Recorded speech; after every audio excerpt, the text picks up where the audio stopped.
Ayun, yun sa muli. So, ang tanong, magkano ba ang sahod ng isang family driver dito sa Saudi Arabia? No? So, bago ko sabihin sa inyo kung magkano ang sahod ng isang family driver dito sa Saudi Arabia, pakita ko muna sa inyo kung paano ang gawain ng isang family driver o ano ang ginagawa niya sa araw-araw dito sa Saudi Arabia. Tara, let's go.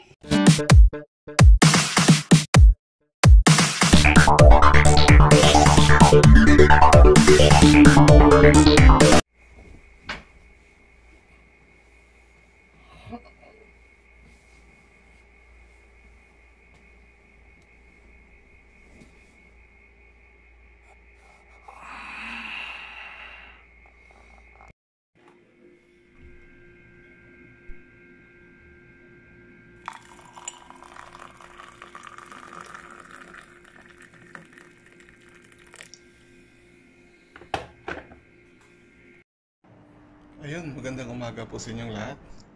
So, yung kakagising lang natin, tapos na maligo.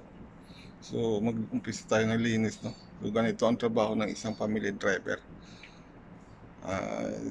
Mamaya, aalis na naman si Amo. So, bago ang lahat, kung bago ka lang sa aking channel, please like and subscribe. At huwag kalimbangin ang notification bell para updated ka lagi sa aking video. So, tara, let's do this. So ayun, so umaga pagising, although dalawa kami dito, salitan ang paggawa namin, ang pagtrabaho, paglinis dito sa bahay. So ganito ang gagawin natin yan, mga dumi-dumi na yan, alisin yan. Yung sahig na to, yung sahig, mamapan natin yan. Map yan. Yan, hanggang dito sa likod.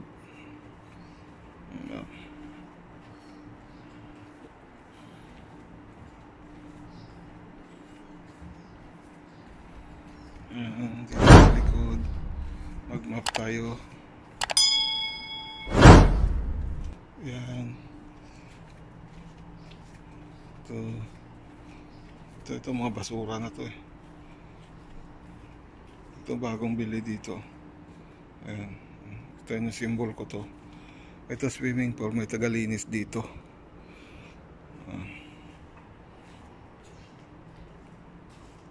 Sa likod, yan. So ayan, mamapa natin lahat ng sahig na yan. So ayan, malalaki na yung mga tanim kong bulaklak dito. Yan. Ito mamaya, may darating ditong tao, tagalinis dito. Ito mamaya, lilinisin din natin to.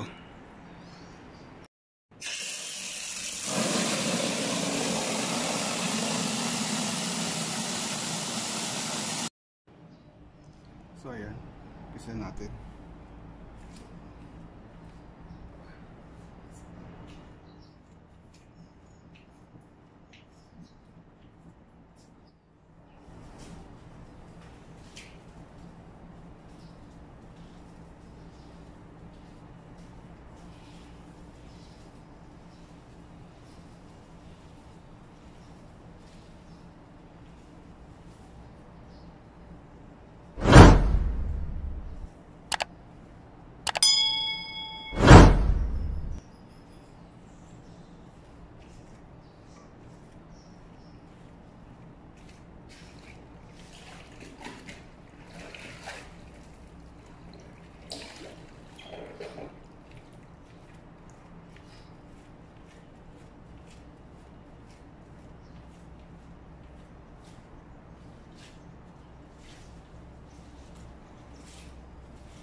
So ano, gusto mo pa mag-family driver?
Gusto mo mag-family driver?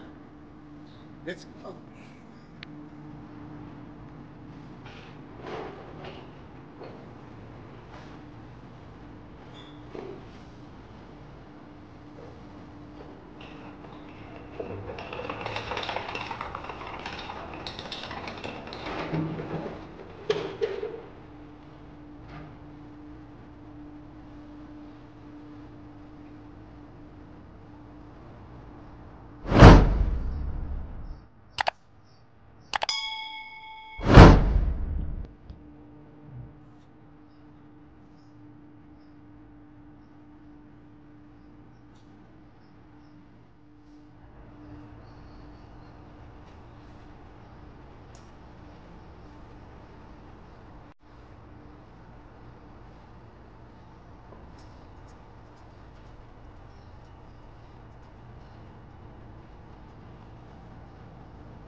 Actually, malinis na nga talaga to eh.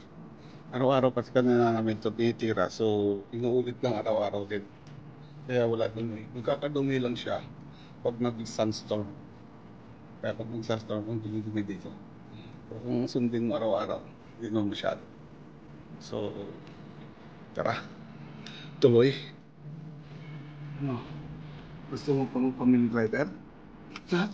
Gusto mo pa?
Tagal na yung mga laman na yun. Tanda na yan. Ito dwarf to eh. Dwarf. Ang baliti dyan. Marami siyang ugat sa baba. Hindi siya mabalaki. Tuloy. Tuloy natin.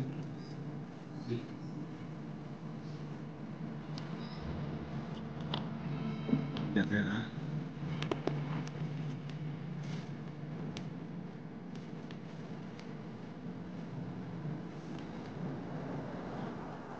So, ito ang puwag pamilya talaga.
Yes ba? So ayun, nandito tayo ngayon sa labas. Lumabas na naman si Amo, no? So wala pagbabago. Jaguar pa rin yung gamit natin. Ayan, di ko na alam kung ano oras na naman siya uuwi.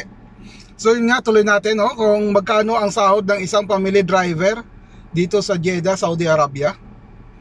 Ang sahod dito sa isang family driver sa Jeddah, Saudi Arabia, kung bago ka lang na galing Pinas papunta dito, ay 1,700 riyal. 1,700 riyal. So kung i-convert natin siya sa 10 piso, nasa 17,000 siya. So kaso lang, ang palitan ngayon nasa 12 o 12.50, kayo na bahala kung magkano. So kung magtanong kayo tungkol naman sa sahod ko, so ako dito magsa 10 taon na, 10 taon na mahigit din, isang dekada. 10 taon ba, isang dekada? Yeah.